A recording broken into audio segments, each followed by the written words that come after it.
Kindergarten teacher Maya Brooks agrees to one blind date, never expecting to fall for Daniel Ashford, a billionaire hiding his true identity. As their worlds collide, they must navigate his disapproving family, her fierce independence, and the press watching their every move. Can two people from entirely different backgrounds find a love worth fighting for? Before we get into the story, comment below where in the world you are watching from today. Maya Brooks stared at her reflection in the bathroom mirror of Bella's Italian restaurant and sighed. Why had she let her best friend Jen talk her into another blind date? The last three had been complete disasters. One talked about his ex-girlfriend all night, another checked sports scores on his phone every 5 minutes, and the third, well, she didn't even want to think about that one. Just give it a chance, she told herself, smoothing down her simple black dress. At 35, Maya was tired of the dating scene, but she wasn't ready to give up on love either. Her phone buzzed with a text from Jen. "How's it going? Is he there yet?" Maya texted back quickly. "No sign of him. If he doesn't show in 15 minutes, I'm ordering a pizza and going home." She tucked her phone into her purse and headed back to her table. The restaurant was busy for a Thursday night, filled with the gentle buzz of conversation and the clinking of glasses. Maya took a sip of her water and checked her watch again. "Excuse me, are you Maya?" She looked up to see a tall man with warm brown eyes and a hesitant smile. He wore a simple, button-down shirt and dark jeans, nothing flashy, but he wore them well. "Yes, I'm Maya," she replied, feeling suddenly self-conscious. "I'm Daniel Ashford. I'm so sorry I'm late. Traffic was terrible." He extended his hand and she shook it, noticing how firm yet gentle his grip was. "That's okay. I was just about to order a whole pizza for myself, so you saved me from that carb overload." Maya surprised herself with the easy joke. Daniel laughed, a genuine laugh that made the corners of his eyes crinkle. "Well, I'd hate to deprive you. We could still split one if you want." As he sat down across from her, Maya felt herself relax. A little. There was something about Daniel that seemed real.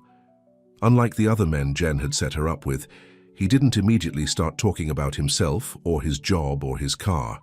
"So, Jen tells me you're a kindergarten teacher," Daniel said. After they'd ordered their drinks, a glass of red wine for her, a club soda for him, Maya nodded. "Going on 10 years now. Every day is different, usually covered in glitter and finger paint, but I love it." "That's amazing," Daniel said, and he sounded like he meant it. "It takes someone special to shape young minds." "What about you?" Maya asked. "What do you do?" Daniel hesitated for just a second. "I work in business management. Nothing exciting, really. Do you like it?" Her question seemed to surprise him. "No one's asked me that in a long time," he admitted. "Parts of it, yes. I like solving problems and working with good people, but the politics and pressure, not so much." As the evening went on, Maya found herself genuinely enjoying Daniel's company. He listened, really listened, when she talked. About her students, her small apartment that she'd decorated herself, and even her cat Pickles, who had a habit of stealing socks. "You know, I wasn't expecting to have such a good time tonight," Maya confessed over dessert, a tiramisu they decided to share. Daniel smiled, and there was something vulnerable in his expression. "Neither was I. Usually these dinners are awkward, painful, an exercise in checking your watch under the table." Maya finished for him. "Exactly." Daniel laughed again, and Maya decided she liked the sound of it. "But this has been different." "You're different, Maya." The way he said her name made her chest feel warm. Was this what Jen had been talking about when she insisted there was still someone out there for her? When the check came, Daniel reached for it before Maya could even offer to split it. "Please let me," he said. "It's been the best evening I've had in longer than I can remember." Outside the restaurant, the October air was crisp, and Maya wrapped her cardigan tighter around herself. "Can I call you a cab?" Daniel asked. "Actually, I drove," Maya replied, gesturing vaguely toward the parking lot. "What about you?" "I have a car. Waiting," he said, then seemed to catch himself. "I mean, I called a car service. Would you like a ride to your car?" Maya was about to decline.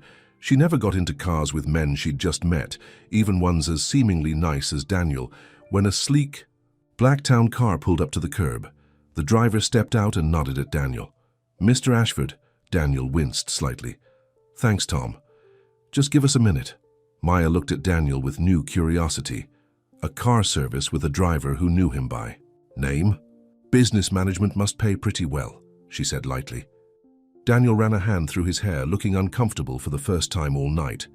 "Maya, there's something I should tell you." But before he could continue, a group of people exited the restaurant and a woman gasped loudly.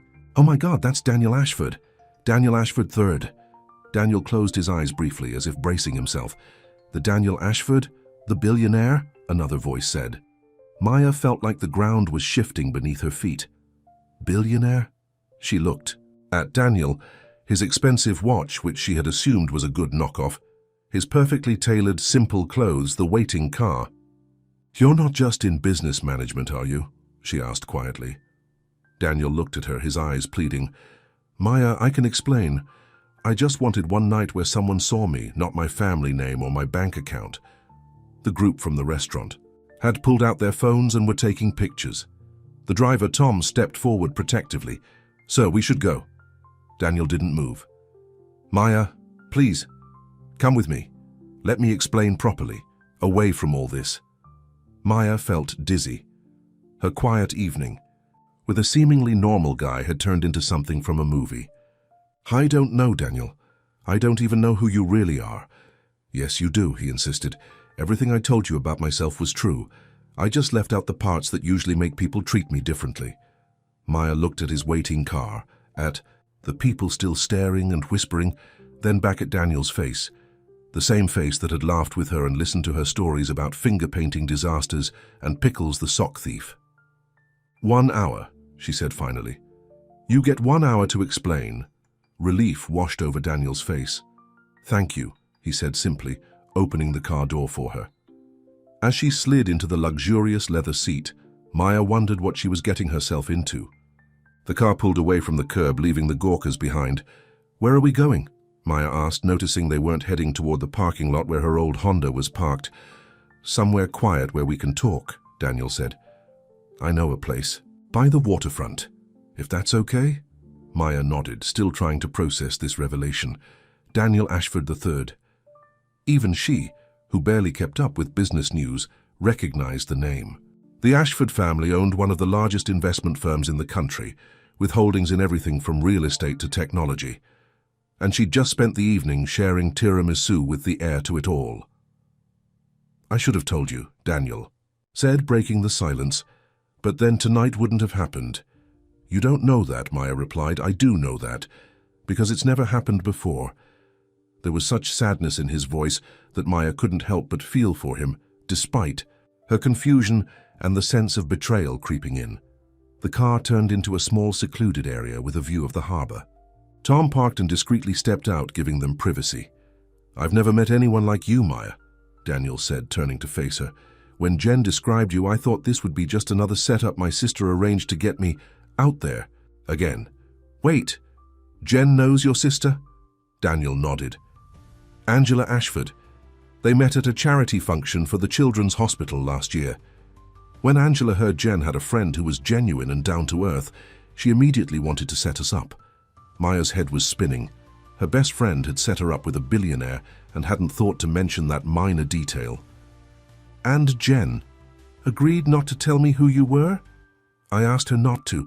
I wanted, just once, to meet someone who didn't see the dollar signs first." Daniel looked out at the water, moonlight reflecting on the gentle waves. "Do you know what it's like to always wonder if people like you for who you are or what you can give them?" Despite herself, Maya felt a pang of sympathy. "No, I can't say that I do. Every relationship I've had has been tainted by it. My last girlfriend, when we broke up, she was more upset about losing access to the family jet than losing me." Maya couldn't imagine caring more about luxury than the person she loved. "That's awful, but Daniel, lying to me wasn't the solution." "You're right," he admitted.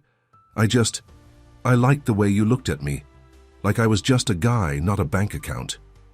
The way he said it, with such raw honesty, made Maya's heart ache a little. She thought about how he'd listened to her stories all night, how he'd seemed genuinely interested in her modest life. "So what now?" she asked.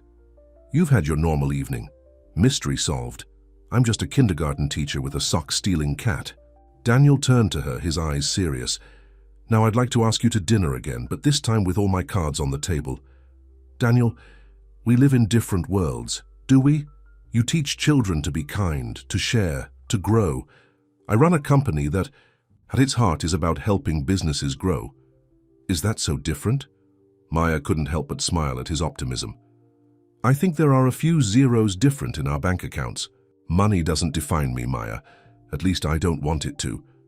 A crisp breeze came off the water and Maya shivered. Without hesitation, Daniel removed his jacket and draped it over her shoulders. The gesture was so simple, so thoughtful, just like he'd been all evening. "Let me take you back to your car," he said softly. "And if you decide you never want to see me again, I'll understand. But I hope you'll give me a chance to show you that tonight, the real conversation, the connection. That wasn't a lie." As they drove back to the restaurant parking lot, Maya was quiet, lost in thought. This evening had turned out nothing like she'd expected. Her simple blind date had become complicated in ways she couldn't have imagined.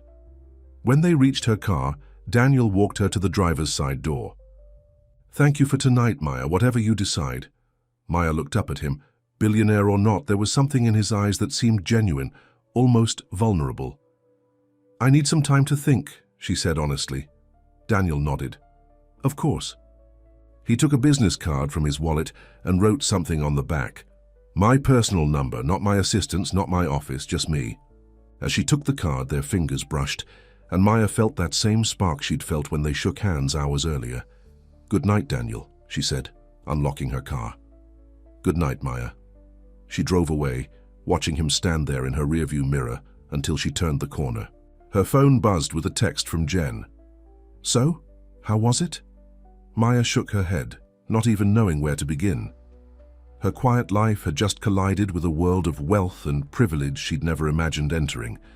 And despite everything, she couldn't deny that she'd felt something real with Daniel, but was it enough to bridge their two different worlds?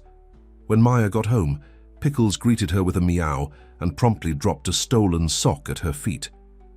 "At least you're honest about your thieving ways," she told the cat, bending down to scratch behind his ears. She kicked off her shoes and sat on her small couch, Daniel's card still in her hand. Turning it over, she read what he'd written. "Just, Daniel, promise." Despite herself, she smiled. Then she picked up her phone and texted Jen, "We need to talk now." Across town in his penthouse apartment, Daniel stood at the floor-to-ceiling windows overlooking the city lights.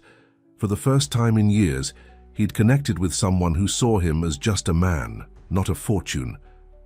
And now that she knew the truth, he might have lost her. His phone rang and he saw his sister's name on the screen. "Angela," he answered. "So, how was the date with Jen's friend?" his sister asked eagerly.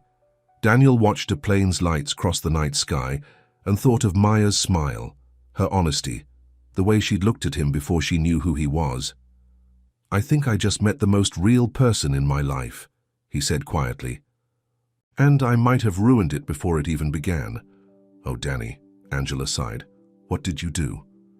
As he explained the evening to his sister, Daniel made a decision. If Maya gave him another chance, he wouldn't waste it. He'd show her that the man she'd met tonight, the one who laughed at her jokes and cared about her stories, that was the real Daniel Ashford, with or without the billions. Now he just had to hope she'd believe him. Maya paced back and forth in her living room, while Jen sat on the couch, looking both guilty and excited. "I can't believe you." "Didn't tell me," Maya said for the third time. "A billionaire, Jen, not just rich, but one of the wealthiest men in the country. If I'd told you, would you have gone?" Jen asked, already knowing the answer. Maya stopped pacing. "Of course not. I would have assumed it was a joke or that he was some entitled jerk looking for a novelty date with a regular person." "Exactly," Jen said triumphantly. "And you would have missed out. From the way you described your evening before the big reveal, you two really hit it off." Maya sank down onto the couch beside her friend. "That's not the point. He lied to me." He omitted. "There's a difference." Jen picked up Pickles, who had jumped into her lap. He didn't make up a fake job or pretend to be someone else. He just simplified. To manipulate me into liking him, Maya argued, or to see if you'd like him without his bank account getting in the way. Jen gave her a pointed look. Which, by the way, you did. Maya couldn't deny it. She had enjoyed Daniel's company more than any date in recent memory. He had been attentive, funny, and surprisingly down-to-earth. But that was before she knew the truth. It's not just about the money, Maya said, more quietly now. It's about our lives. He runs billion-dollar companies. I teach 5-year-olds how to tie their shoes and write their names. What could we possibly have in common long-term? You won't know unless you give it a chance. Jen set Pickles down and stood up. Look, Angela told me Daniel hasn't been on a real date in over a year. Everyone wants something from him. But when she told him about you, someone genuine with no connection to his world, he was interested. Great, so I'm a curiosity. A glimpse into how the other half lives. Or maybe he's just a man who connected with a woman, and the rest is noise. Jen headed for the door. Call him or don't, but ask yourself this. If he told you up front who he was, would you have given him a fair chance? After Jen left, Maya pulled Daniel's card from her purse and stared at his handwritten number. Just Daniel, promise. Was it possible for someone with his wealth and status to be just Daniel?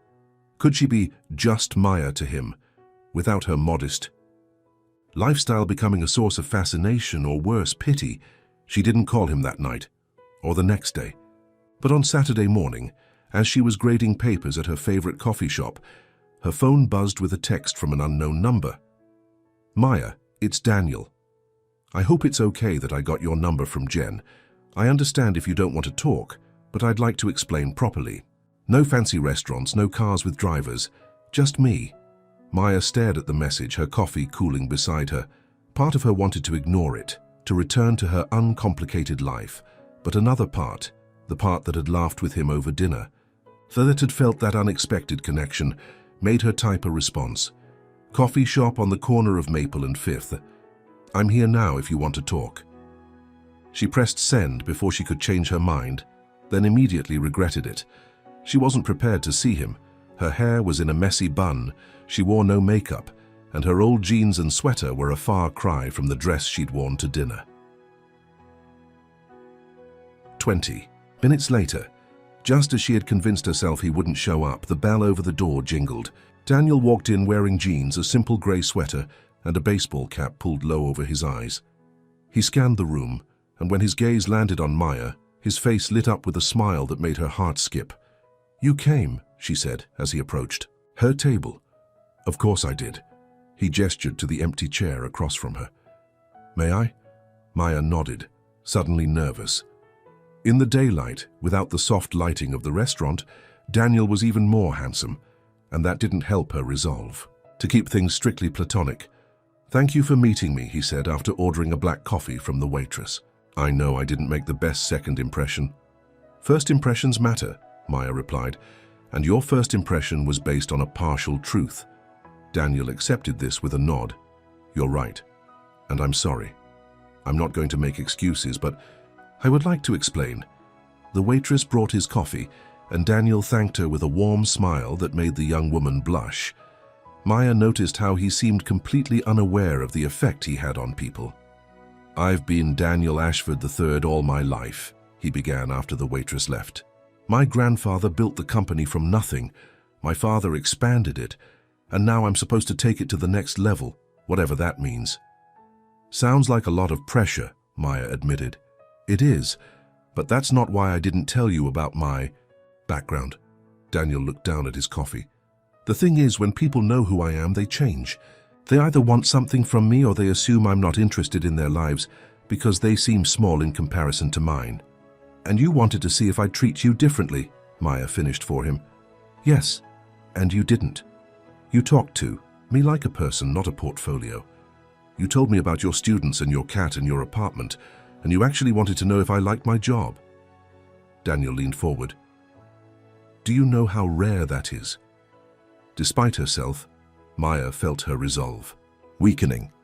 I can imagine it must be hard to know who to trust. It is. The last woman I dated, Victoria, we were together for almost a year. I thought maybe she was the one. Then I overheard her on the phone with a friend, laughing about how she'd never have to worry about money again. His expression darkened. She'd already picked out which of my family's vacation homes she wanted to use for our honeymoon, and I hadn't even proposed. That's awful, Maya said, genuinely sympathetic. But Daniel, lying to me wasn't the solution. I know. And the irony is, by trying to avoid one mistake, I made another. He reached across the table but stopped short of touching her hand. I'm not asking you to forget what happened. I'm asking for a chance to start over, with complete honesty this time. Maya looked at him, really looked at him. Without the fancy restaurant and expensive clothes, he was still the same man who had made her laugh, who had listened intently to her stories about her students, who had seemed to care about her simple life. I don't know, Daniel. Our worlds are so different. They don't have to be separate worlds, he argued gently. They can overlap. I'd like to see your classroom sometime, meet Pickles, maybe help you hang some shelves in that apartment you've been decorating. The mental image of billionaire Daniel Ashford wielding a hammer in her tiny apartment almost made Maya laugh. And what about your world? Private jets and galas and board meetings? Those things are part of my life, yes, but they're not who I am. Daniel took a deep breath. Look, I'm not asking you to change or to fit into some mold. I'm just asking for a chance to see if what we felt that night was real. Maya was silent, for a long moment, thinking. She had felt something with Daniel, something she hadn't felt in a long time. Was she willing to give that up because his life was complicated in ways hers wasn't? One condition, she said finally. No more secrets. No more simplifying. Daniel's face broke into a relieved smile. Absolutely. Complete transparency. And we take it slow, Maya added. Really slow. Glacial, Daniel agreed, still smiling. We can start with a proper tour of the city, all the places tourists never see. I bet there are corners of this town you know that I've never experienced. Deal. Maya found herself returning his smile. But I'm driving. My car. So your chariot awaits, Daniel said with a small bow of his head. Though I should warn you, my security team might have a heart attack. Maya's smile faltered. Security team? Part of the package, I'm afraid. But they're discreet. You'll hardly notice them. Maya was about to protest when her phone rang. It was the school principal, Mrs. Gonzalez. Maya, I hate to call you on a weekend, but we have a situation with the fundraiser for the new playground equipment. Our main donor just pulled out, and we're $15,000 short with the event just 2 weeks away. Maya listened, her heart sinking. The playground equipment was desperately needed, and the children had been excited about the new swings and climbing structure. I understand, Mrs. Gonzalez. Let me think about what we can do. She hung up and sighed. Problem? Daniel asked. Maya hesitated, then remembered their agreement about transparency. The school fundraiser just lost its main donor. Without that money, we won't be able to replace the playground equipment, which is practically falling apart. Daniel's eyes lit up. I can help with that. One call and... No, Maya said firmly. That's exactly what I don't want. Daniel looked confused. But I have the means to help. And that's great. But I need to know that I'm not with you for your money or what you can do for me. Maya gathered her papers. The school will figure something out, we always do. Daniel seemed to be processing this, a new respect dawning in his eyes. Okay, but if you change your mind, you'll be the first to know, Maya promised.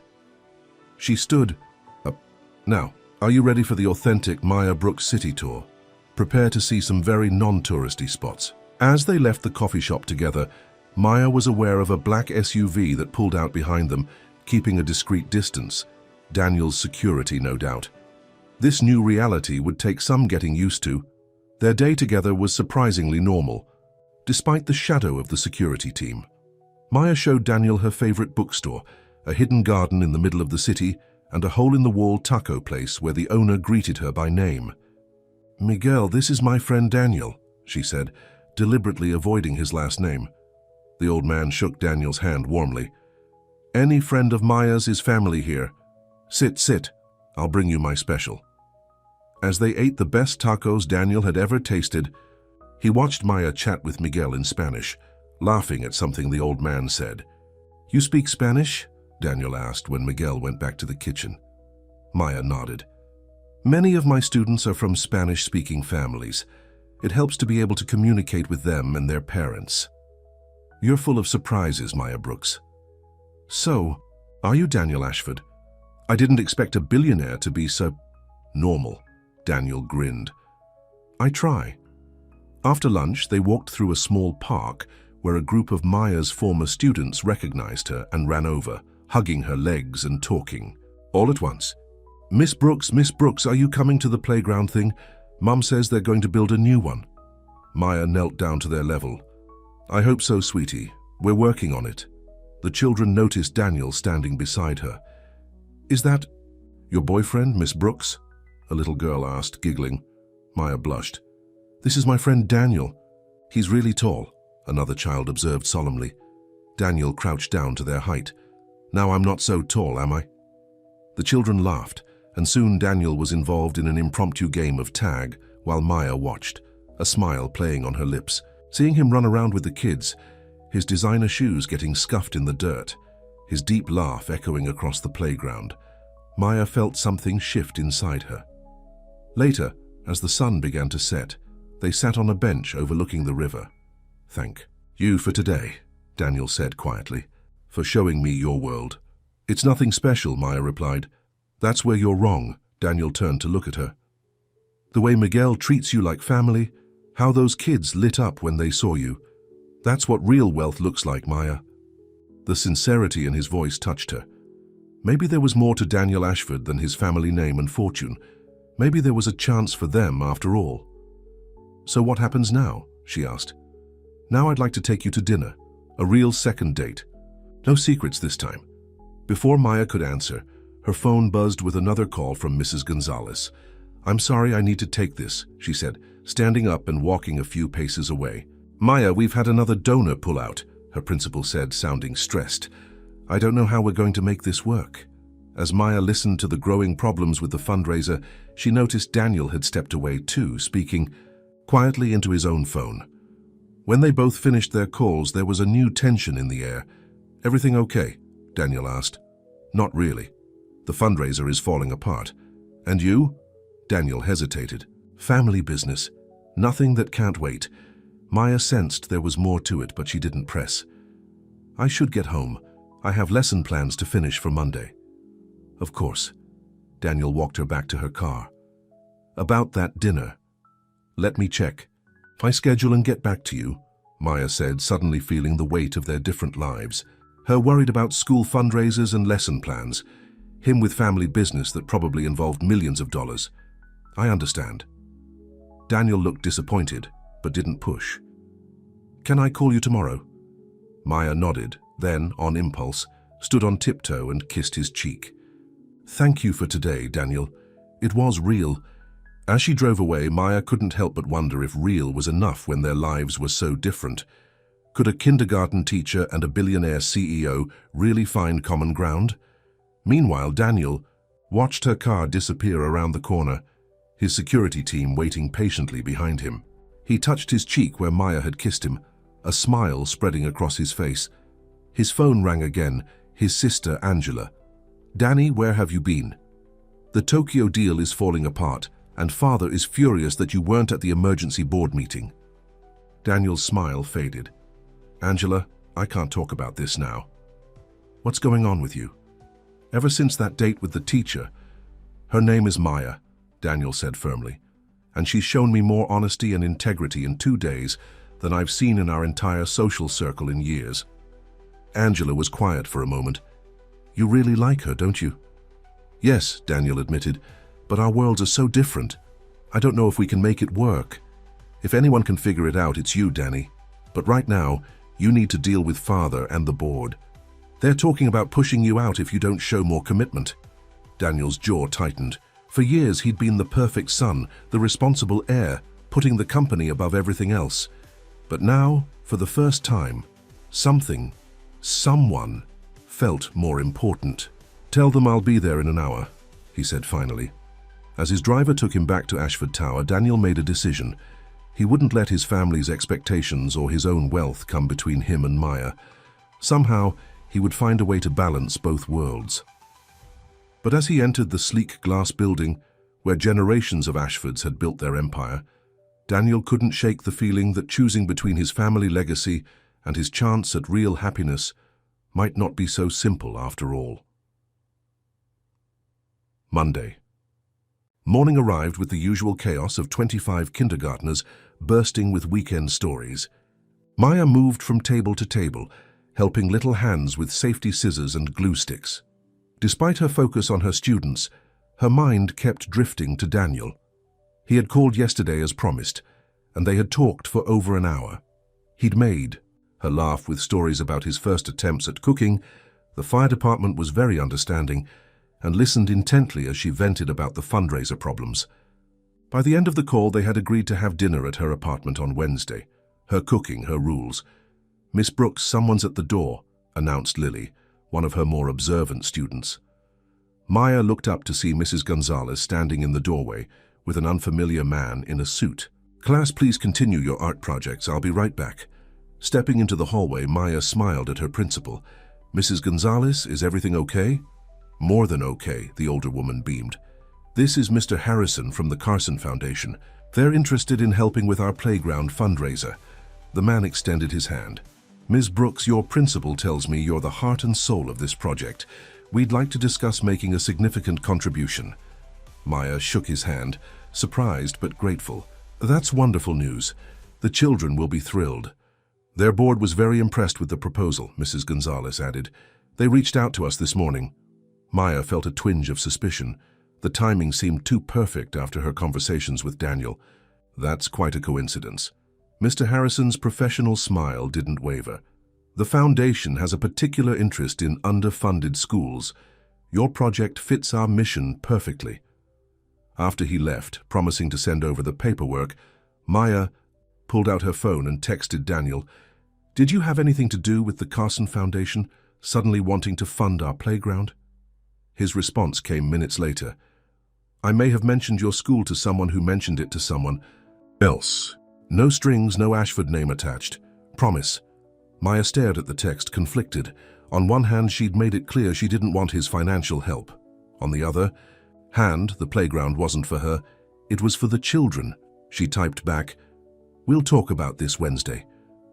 The rest of the day passed in a blur of alphabet songs and counting games.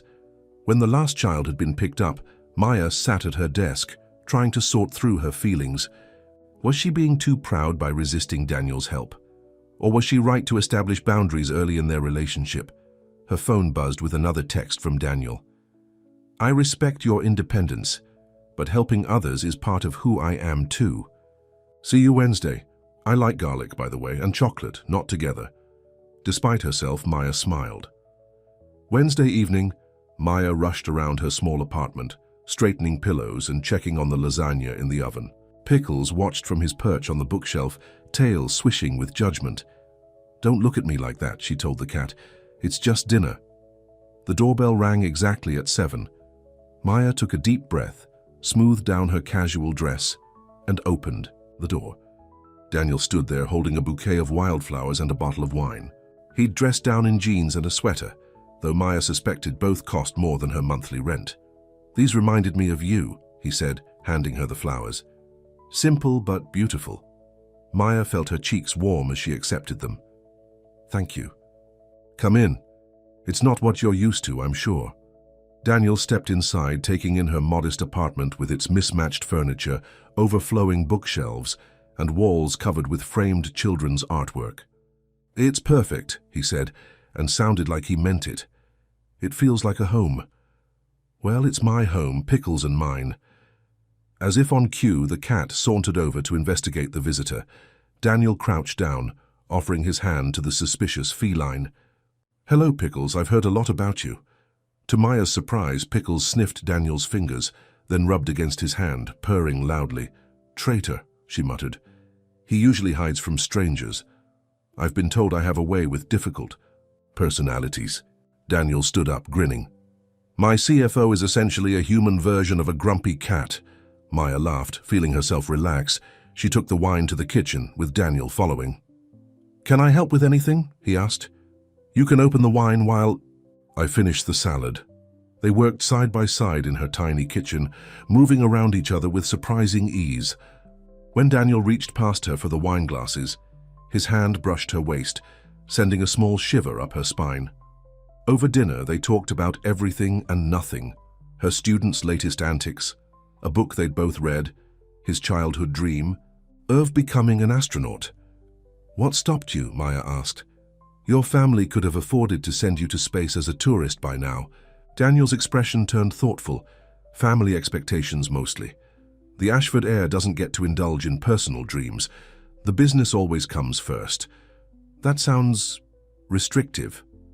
"It can be, but it also means I can do a lot of good, with the resources I have." Daniel set down his fork. "Which brings me to the Carson Foundation." Maya took a sip of wine. "I knew we'd get to that." "Are you angry?" "I'm confused," she admitted. "I told you I didn't want your money, but you found a way to help anyway." Daniel leaned forward. "Maya, I understand your concerns about our different financial situations, but would you have turned down help for your school from anyone else?" "No." "But then why is it different coming in directly from me? The children get their playground, the Ashford name stays out of it, and your pride remains intact." His tone was gentle, not accusatory. "Isn't that a win for everyone?" Put that way, Maya's objections seemed less solid. "I guess I'm worried about setting a pattern. I don't want to be the charity case girlfriend who's always getting bailed out by her rich boyfriend." The word boyfriend hung in the air between them. Daniel's eyes softened. "Is that what I am, your boyfriend?" Maya felt her face flush. "I didn't mean... that was just a figure of speech." "Because I'd like to be," Daniel said quietly. "Your boyfriend." "I mean..." The simple declaration made Maya's heart skip. Before she could respond, her phone rang, the special ringtone she'd assigned to her mother. She glanced at it apologetically. "I should take this. My mom doesn't call this late unless it's important." Daniel nodded, understandingly as she answered. "Mom, is everything okay?" Her mother's voice was tight with worry. "It's your dad. He's in the hospital.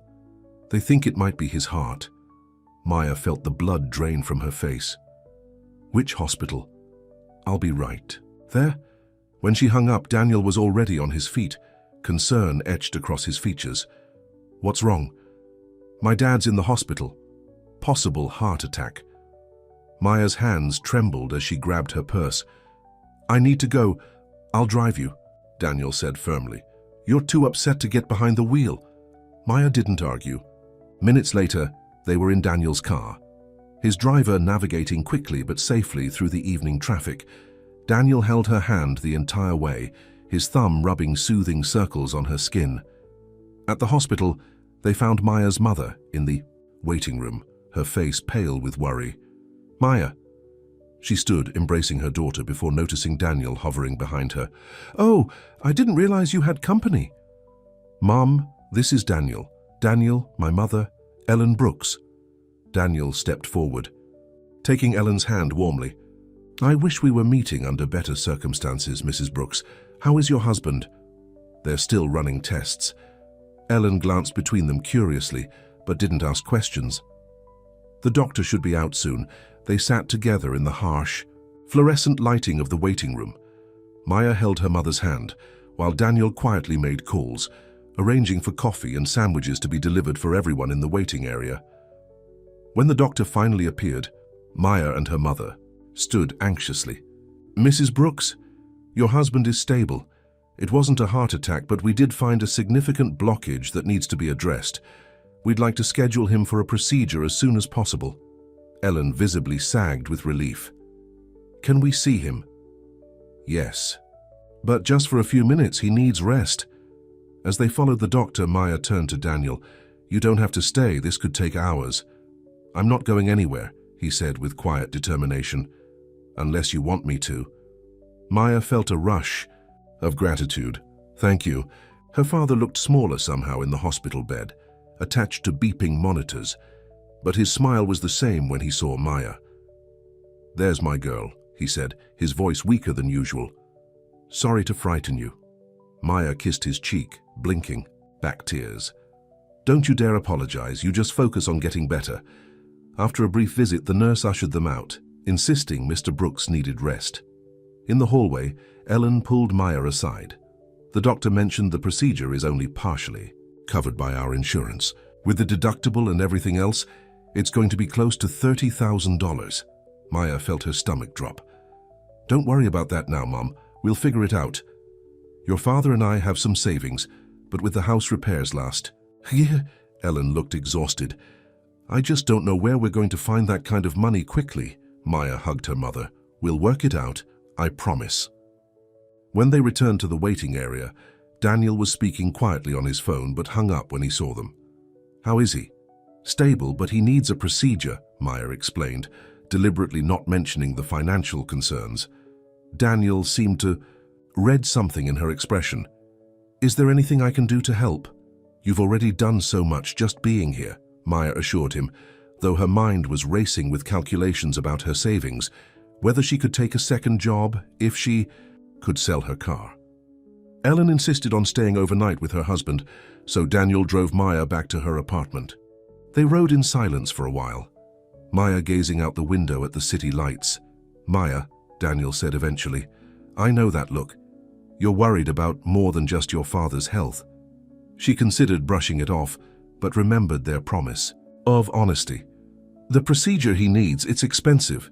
My parents have some savings, but nowhere near enough. Daniel was quiet for a moment. No, Maya said automatically, then sighed. I'm sorry. That's my pride talking again.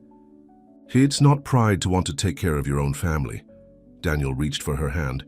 But sometimes letting others help isn't weakness. Says the man who could solve this problem with what probably amounts to pocket change for him, Maya said. Immediately regretting the bitterness in her tone, I'm sorry, that wasn't fair. No, it was honest. Daniel's expression was thoughtful. What if there was a way I could help that wouldn't feel like charity? Maya looked at him warily. What do you mean? I have connections at some of the best hospitals in the country. What if I could get your father into a clinical trial for the latest cardiac procedures? The treatment would be covered, and he'd get state-of-the-art care. Maya hesitated. Would he qualify? I'd have to make some calls, but I think it's possible. And it wouldn't be me paying for anything, just opening a door that might otherwise be closed. It still felt like using his influence, but for her father's health, Maya was willing to bend her principles. If you can find something he qualifies for, then yes, thank you. When they reached her apartment, Daniel walked her to the door. Try to get some sleep. I'll make those calls first thing in the morning. Exhausted and emotional, Maya surprised both of them by wrapping her arms around him in a tight hug.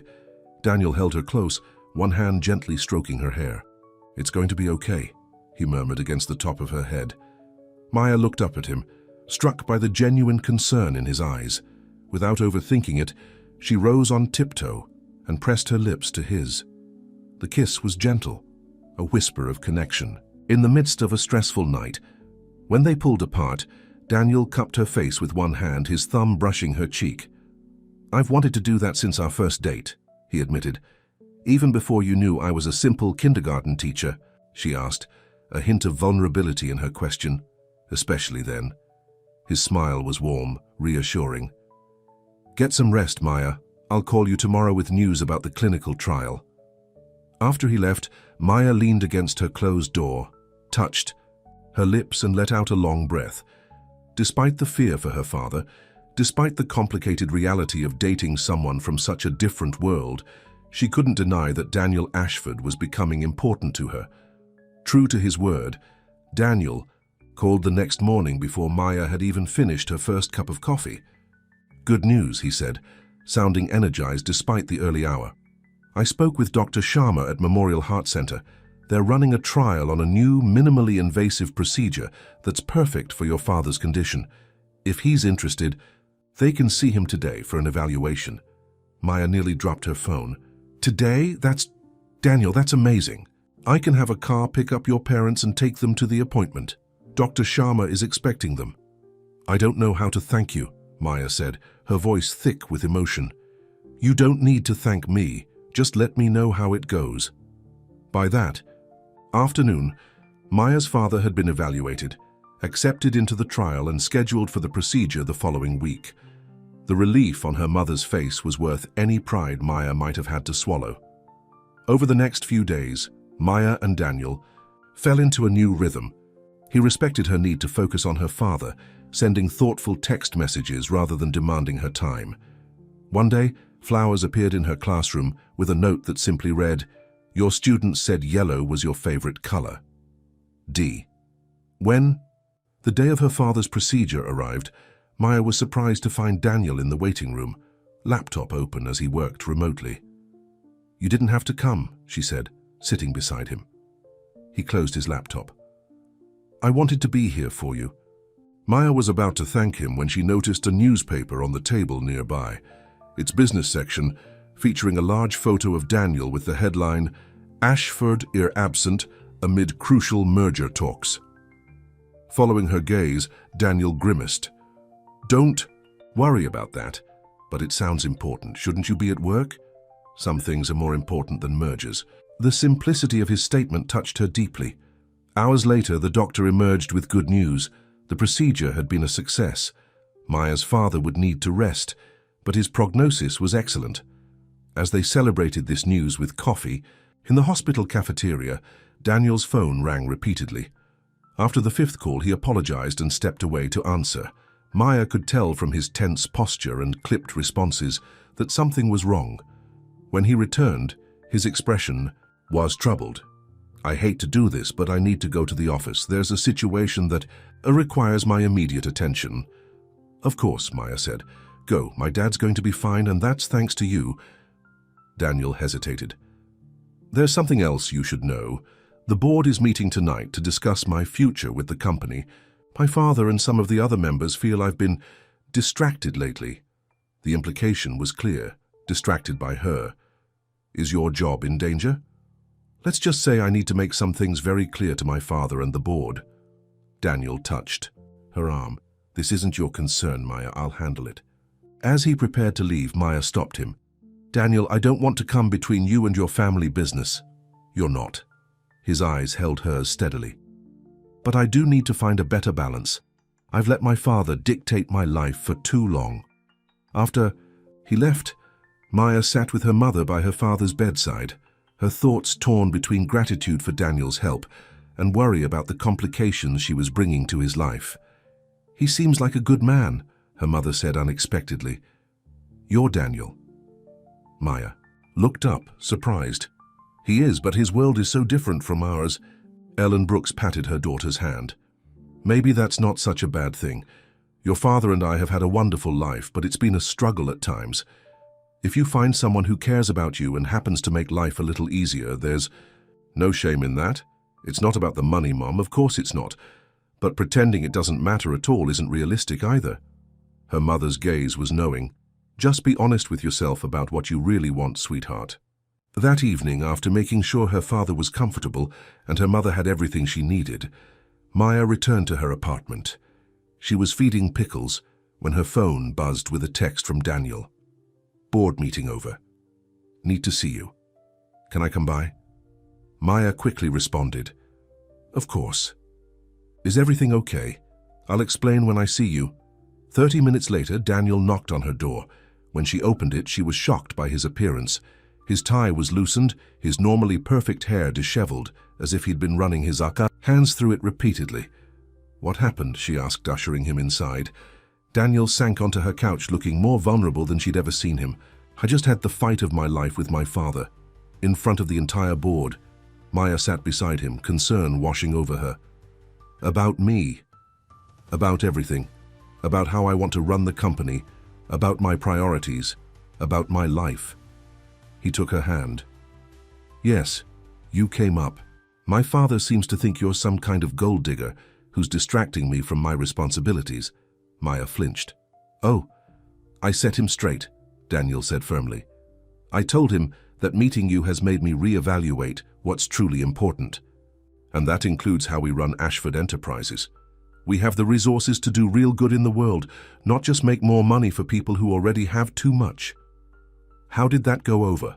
Maya asked, already guessing the answer. Daniel gave a humorless laugh. About as well as you'd expect. He threatened to have me removed as CEO. I reminded him that I control enough shares to block that move. Daniel, I never wanted to cause problems between you and your family. You didn't. These problems have been there for years. I just never had the courage to address them. He squeezed her hand, but now I do. The determination in his voice was both inspiring and a little frightening. What happens now? Now, Daniel said, meeting her gaze directly. I start making changes, at work and in my personal life, and I was hoping you'd be part of that. Before Maya could respond, Daniel's phone rang. He checked it and frowned. It's my sister, I should take this. Angela's voice was loud enough that Maya could hear it even without speakerphone. Danny, what the hell did you do? Father is furious. He's talking about challenging your position, about bringing in outside investors to dilute your shares. This is serious. Daniel's jaw tightened. He can try, Angela, but we both know he can't force me out without a fight. Is she worth all this? Angela demanded. This teacher you barely know? Daniel glanced at Maya, his expression softening. That's not what this is about, Angie. But to answer your question, yes, I think she might be. After a few more heated exchanges, Daniel hung up. He looked tired but resolute. I'm sorry you had to hear that, he said to Maya. Your sister thinks I'm the problem. Angela loves me, but she's always been more aligned with our father's views, Daniel explained. She'll come around once she sees I'm serious about these changes. Maya stood up, suddenly feeling the weight of everything that had happened over the past few days. Daniel, I think we need to take a step back. Alarm flashed across his face. What do you mean? I mean that in the short time we've known each other, I've already caused tension with your family, put your position at work in jeopardy, and depended on you for a major family crisis. Maya wrapped her arms around herself. That's not a healthy start to a relationship. Daniel stood too, reaching for her hands. Maya, none of that is your fault. The issues with my family and the company have been building for years, and helping your father was my choice, one I'd make again in a heartbeat. Maybe that's true. But I need to be sure that what's happening between us is real, not just a reaction to your family pressure or my gratitude. Maya met his eyes, willing him to understand. I need some time to think. Daniel looked like he wanted to argue, but instead nodded slowly. I understand. For what it's worth, what I feel for you has nothing to do with rebellion or gratitude. It's about who you are. The woman who sees me, not my bank account. As he moved toward the door, Maya felt a pang of doubt. Was she making a mistake? Before he could leave, she caught his arm. Daniel, I'm not saying goodbye, just pause. Let's both take a few days to be sure about what we want. He searched her face, then nodded again. A few days. I can do that. He leaned forward, pressing a gentle kiss to her forehead. But Maya, I already know what I want. After he left, Maya curled up on her couch, Pickles purring beside her. Her feelings for Daniel were growing deeper every day, but the complications that came with him were mounting just as quickly. Could a kindergarten teacher and a billionaire CEO really build a life together?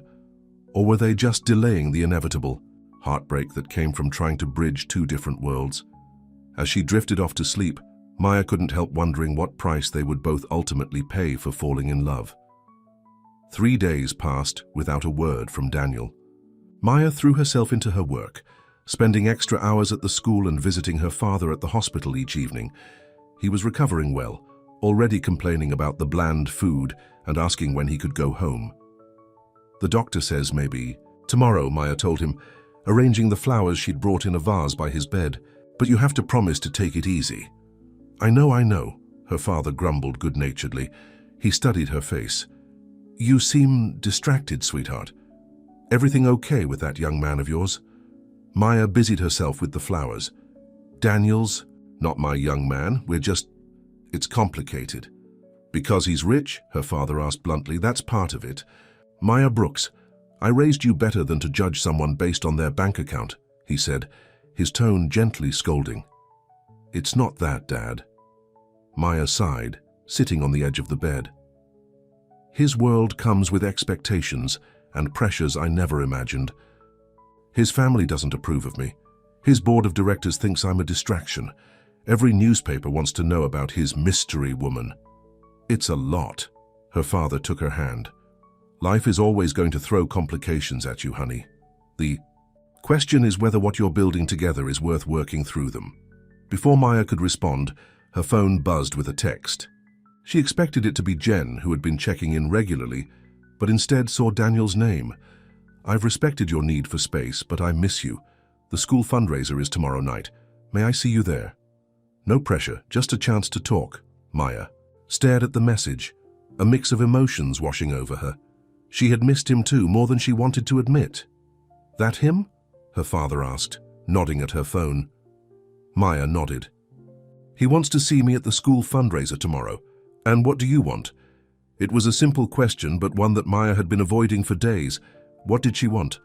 A life of comfort and luxury with a man who made her heart race? Or the simple, predictable existence she'd always known, without the complications that came with Daniel's world? I want to be with him, she admitted quietly. But I'm scared. Her father squeezed her hand. Being scared is okay. Not going after what you want because you're scared. That's where regret comes from. Maya typed a reply. I'll be there. We can talk. The next evening, Maya arrived early at the school gymnasium, which had been transformed with streamers and balloons for the fundraiser. Mrs. Gonzalez greeted her with an excited hug. Maya, have you seen the playground models? The Carson Foundation didn't just meet our goal, they exceeded it. We're getting the deluxe equipment package, plus a special area for the younger children.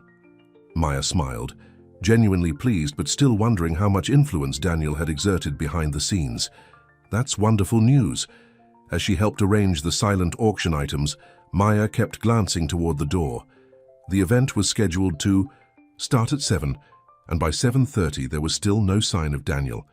Jen found her by the punch bowl, looking nervous. Hey, any word from Daniel?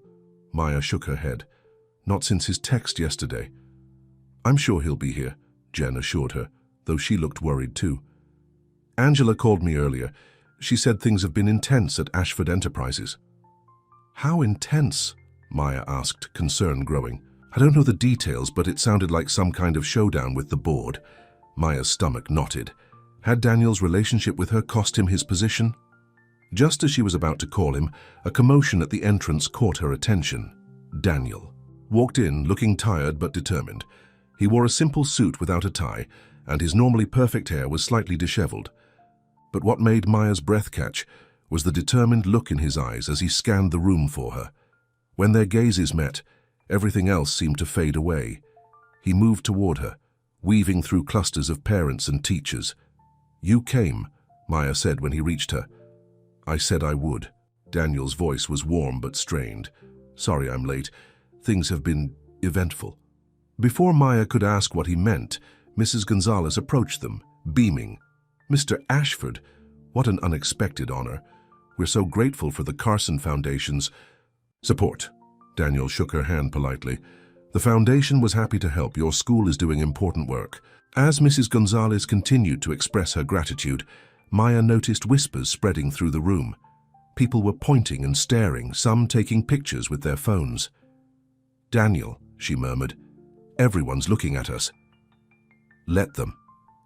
He said simply. Maya, can we talk somewhere private? She led him to her classroom, closing the door behind them.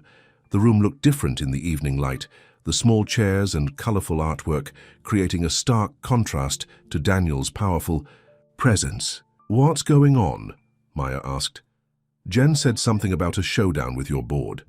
Daniel loosened his collar, looking more relaxed now that they were alone. That's putting it mildly. After our last conversation, I did a lot of thinking about what I want from my life and from the company.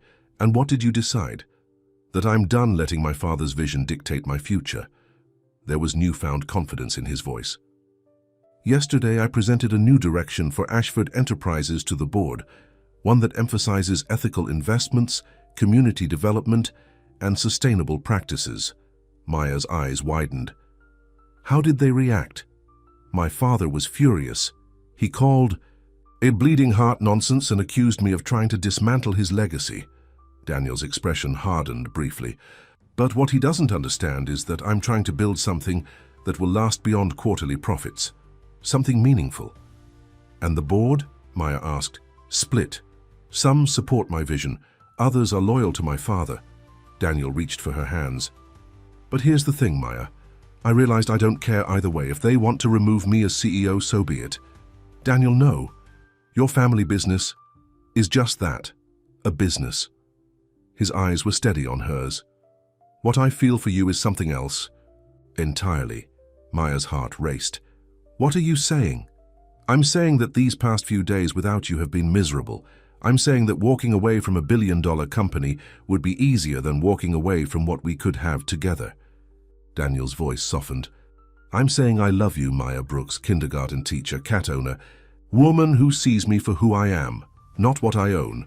The words hung in the air between them. Love. A word neither of them had used before. Daniel, we've only known each other for a few weeks, Maya said, though her heart was singing. And in those weeks, you've made me question everything I thought I knew about myself and what I want from life. He stepped closer. I'm not asking you to say it back. I'm not asking for anything except a chance to see where this goes without letting fear of our differences hold us back. Before Maya could respond, there was a sharp knock at the classroom door. It opened to reveal a tall, distinguished man with silver hair and Daniel's eyes, followed by a striking woman who could only be Angela, Daniel's sister. So, this is where you disappeared to, the man said, his voice cold. In the middle of a crisis, you run off to a school fundraiser. Daniel straightened, his expression hardening. Father, Angela, what are you doing here? Damage control, his father snapped. He glanced dismissively at Maya. So this is the teacher who's turned your head. Hardly seems worth throwing away your birthright. Maya felt herself flush with anger and embarrassment. Daniel stepped slightly in front of her, protectively. Maya, this is my father, Edward Ashford, and my sister Angela. Father Angela, this is Maya Brooks, and I'd appreciate if you spoke to her with respect. Edward Ashford sneered. Respect? While she encourages you to throw away everything our family has built? The Carson Foundation donation was just the beginning, wasn't it? Next you'll be giving away company assets to every sob story with a pretty face. That's enough, Daniel said, his voice dangerously quiet. You've made your position clear at the board meeting. I've made mine. There's nothing more to discuss tonight. There's everything to discuss. Edward's voice rose. The news is breaking. Now, Ashford Enterprises stock dropped 15 points today on rumors of internal conflict. 15 points, Daniel. Millions wiped away because you've been distracted by this. He gestured toward Maya as if she were an object, not a person. She felt her anger rise, but before she could speak, Angela stepped forward. Danny, please, she said, her tone softer than their father's. We need to present a united front. Whatever changes you want to make, we can discuss them as a family. But not like this. Not with the press already speculating. Daniel looked at his sister, some of the tension leaving his shoulders. Angie, I've tried to discuss this with the family for years. No one listened. And I'm not going to pretend everything is fine just to prop up the stock price. What about the people who work for us? Edward demanded. The thousands of employees whose livelihoods depend on Ashford Enterprises. Does their welfare mean nothing compared to your infatuation with this woman? Maya had heard enough. Excuse me, Mr. Ashford, but you don't know anything about me or what your son and I feel for each other. And for the record, I've never asked Daniel for a penny. In fact, I've gone out of my way to make sure money doesn't become an issue between us. Edward. Ashford looked at her as if seeing her for the first time. Young lady, this isn't personal, it's business. My son has responsibilities that go beyond his personal feelings.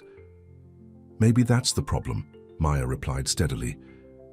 Maybe he's been treated like an extension of the business for so long that everyone's forgotten he's a person first. The room fell silent. Angela looked thoughtful while Edward's face flushed with anger. Daniel stared at Maya with something like wonder in his eyes. The tense moment was broken by another knock on the door. Mrs. Gonzalez peeked in, looking anxious. I'm so sorry to interrupt, but there are reporters outside asking for Mr. Ashford. Apparently there's some news about the company. Daniel closed his eyes briefly. I'll handle it. We'll handle it, Edward corrected. Together. As a family. For a long moment, father and son stared at each other, years of unspoken conflict passing between them. Finally, Daniel nodded. As a family. But on my terms. He turned to Maya. I need to deal with this. Wait for me? Maya hesitated, looking at Edward's hostile expression and Angela's calculating one. These people would be in her life if she chose. A future with Daniel. The thought was intimidating. I'll wait, she promised. Anyway, after the Ashfords left, Maya returned to the fundraiser, going through the motions of mingling and helping with the auction items. Her mind, however, was with Daniel, facing the press and his family's disapproval. An hour passed. Then, 2. People began to leave, the fundraiser winding down. Maya helped stack chairs, her hope of Daniel's return fading. He'll be back, Jen said, appearing beside her. He'd be crazy not to come back for you. His family needs him right now. I understand that. Maya tried to sound convincing. Family is important, a new voice said. Maya turned to see Angela Ashford, standing there elegant in her designer dress. But so is happiness. My brother hasn't been happy in a very long time, Ms. Brooks. Not until he met you. Maya was surprised by the softened tone. Your father doesn't see it that way. My father is from a different generation. He equates success with profit margins, not personal fulfillment. Angela studied Maya thoughtfully. Do you love my brother? The direct question caught Maya off guard. We haven't known each other very long. That's not what I asked. Maya took a deep breath. Yes, I think I do. Angela nodded, as if confirming something to herself. Then I suggest you get used to nights like this one. Being an Ashford means sometimes dealing with crises and public scrutiny, but I promise you, if you stick by him, Daniel will be worth it. With that cryptic statement, she turned and walked away, leaving Maya to wonder if she'd just received a warning or a blessing.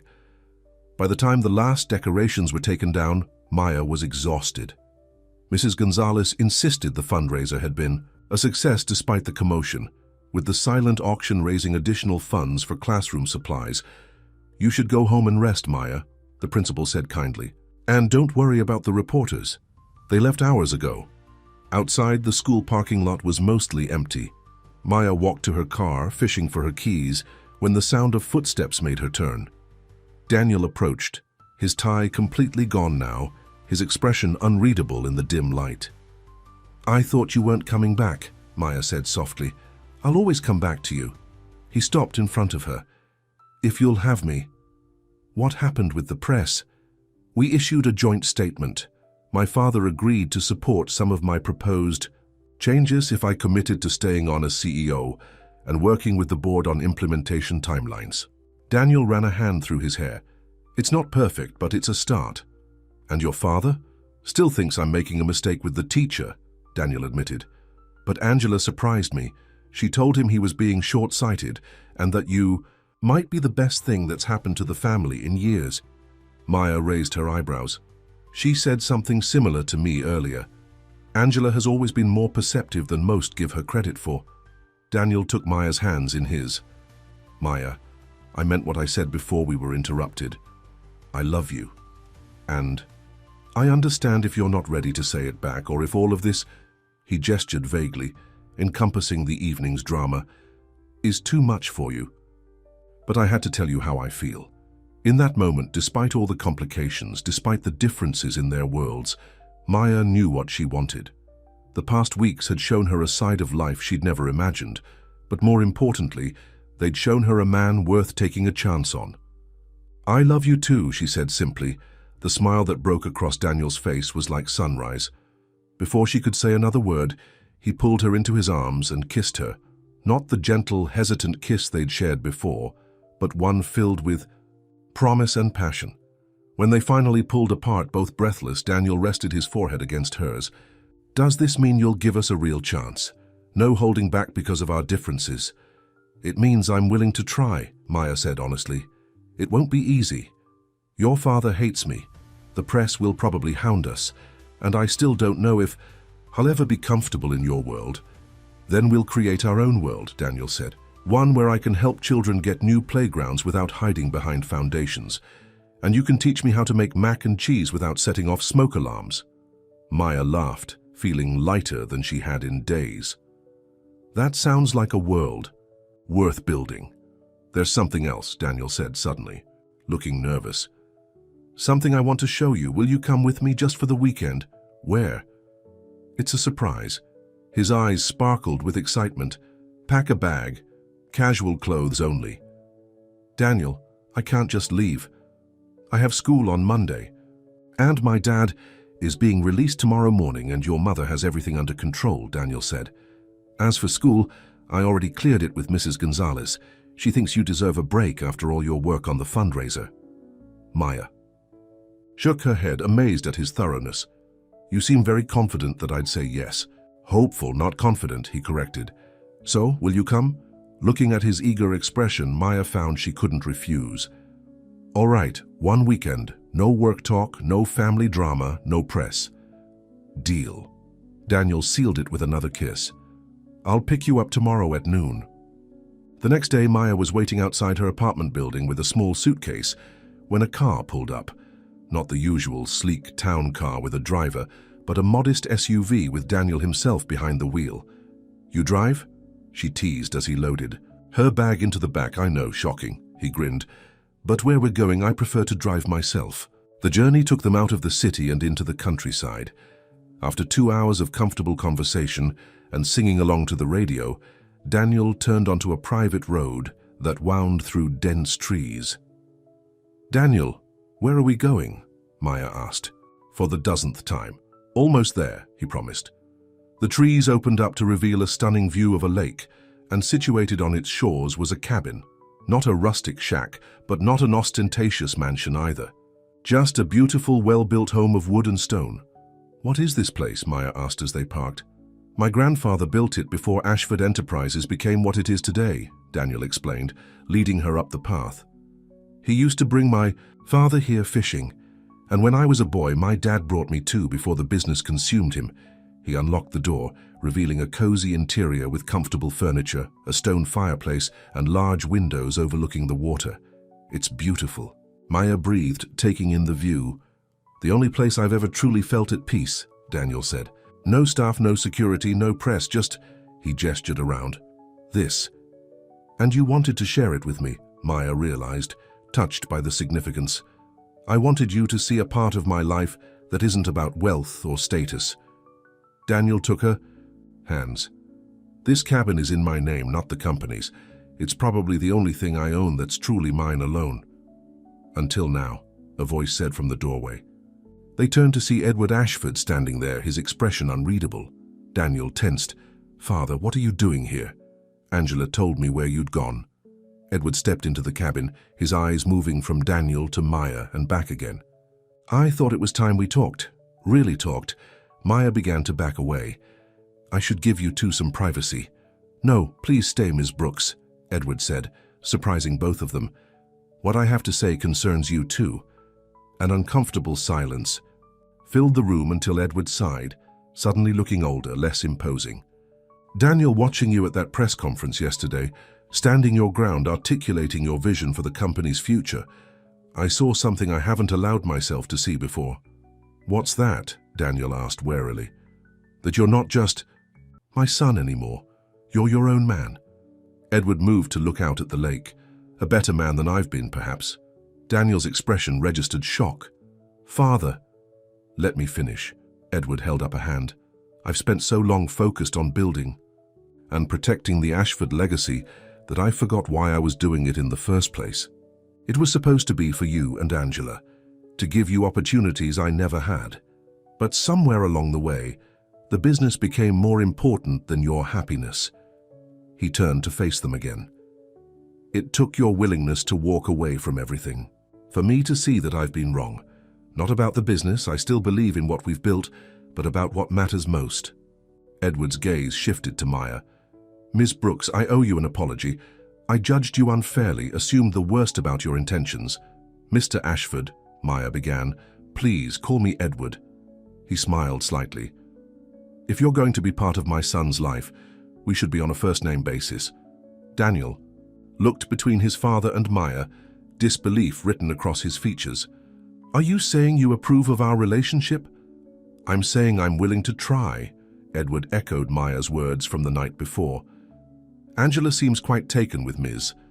Brooks with Maya, and I've learned to trust my daughter's judgment." "That's unexpected," Daniel said carefully. Edward chuckled. "Don't look so suspicious, son. Even old dogs can learn new tricks." He reached into his jacket pocket and pulled out a small box. "This belonged to your grandmother. I thought you might want to have it for whenever the time is right." He handed the box to Daniel, whose eyes widened when he saw its contents. A beautiful vintage diamond ring. "Dad, we're nowhere near—" I know." Edward waved off his concern. "Just keep it. No pressure, no timeline, just a father trying." To make amends in his own clumsy way, he headed for the door, pausing to look back at them. "I won't intrude on your weekend. And Daniel, those changes you propose for the company?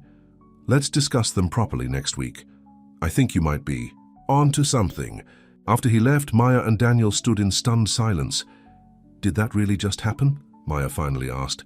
"I think it did." Daniel carefully put the ring box on a shelf, well away from them. "For the record, that was not part of my plan for this weekend, and I'm not expecting—" "I know," Maya smiled, relieved. "We're not there yet." "But someday?" Daniel asked, a hint of vulnerability in his question. "Someday," she agreed, moving into his arms. "When we're ready." They spent the weekend hiking around the lake, cooking simple meals together, and talking about everything and nothing. Daniel taught Maya how to fish, and she taught him how to make her grandmother's famous cookies. At night, they sat on the porch swing, watching the stars reflect on the water. On Sunday evening, as they prepared to return to the city, Maya took one last look at the cabin. "Thank you for bringing me here," she said, "for showing me this part of you." Daniel wrapped his arms around her from behind, resting his chin on her shoulder. "Thank you for seeing me, the real me. Not the Ashford heir or the billionaire CEO, just Daniel." Maya turned in his arms, looking up at the man who had walked into her life just weeks ago and changed everything. "Just Daniel is exactly who I fell in love with." As they drove back toward the city, Maya thought about the journey they'd begun. There would be challenges ahead, his world and hers colliding, expectations to navigate, boundaries to establish. But looking at Daniel beside her, humming along to the radio, she knew they would face those challenges together. Their love had taken flight against all odds. Now they would soar. 3 months later, the new playground at Maya's school opened, with a ribbon-cutting ceremony. Daniel stood proudly at Maya's side as her students rushed to explore the colorful equipment. There was no hiding anymore. The press had gotten wind of their relationship weeks ago, and after the initial frenzy, interest had died down to a manageable level. "Miss Brooks, look how high I can swing," one of her students called. Maya smiled. Watching the children play, Daniel's arm tightened around her waist. "Happy?" he asked. "Very," she replied, leaning into him. "Though Pickles is still mad at you for rearranging his favorite sleeping spot when you moved those bookshelves." Daniel laughed. "He'll forgive me eventually, especially once he sees the cat tower I ordered." "Daniel, you're spoiling him." "I like spoiling the things you love." His eyes held a promise for the future, not of wealth or luxury, but of a partnership based on understanding and respect. Maya's phone buzzed with a text from her mother. "Dad got the all-clear from the doctor today. Complete recovery. Miracle procedure worked perfectly. When are you and Daniel coming for Sunday dinner?" She showed Daniel the message, and his face lit up with genuine happiness. "That's wonderful news, and please tell your mother I'm looking forward to trying her famous pot roast." From across the playground, Maya spotted Edward and Angela Ashford arriving, looking slightly out of place but making an effort. Edward had surprised everyone by taking a genuine interest in the school, even joining the business advisory board to help with fundraising strategies. "Your family's here," Maya noted. "Our family," Daniel corrected gently. "All of them." Maya followed his gaze to where her parents had also arrived, her father looking healthy and strong again as he chatted with some of the teachers. Two worlds, once separate, now overlapping. Not without bumps and adjustments, but with room for everyone who mattered. Daniel took her hand, kissing it softly. "You know, I never thanked Jen properly for setting us up. According to her, she deserves full credit for our entire relationship," Maya laughed. "She's already planning to give the maid of honor speech at our wedding." Daniel raised an eyebrow. "Is she now?" "Don't panic," Maya teased. "I told her she was getting way ahead of herself." "I'm not panicking," Daniel said, his voice suddenly serious. "Actually, I've been thinking about that ring my father gave me." Maya's heart skipped a beat. "Daniel?" "Not yet," he assured her quickly. "But someday, when we're both ready, no rush, no pressure." Maya stood on tiptoe to kiss him, no longer caring who saw. "Someday," she agreed, "but for now I'm pretty happy with where we are." As children laughed and played around them, as their families mingled cautiously but cordially, Maya and Daniel shared a smile that held the promise of all the days to come, days of challenges and joys, of merging worlds and building something new together. Their love had begun with a blind date and a hidden identity. It had weathered family disapproval, public scrutiny, and the collision of different worlds.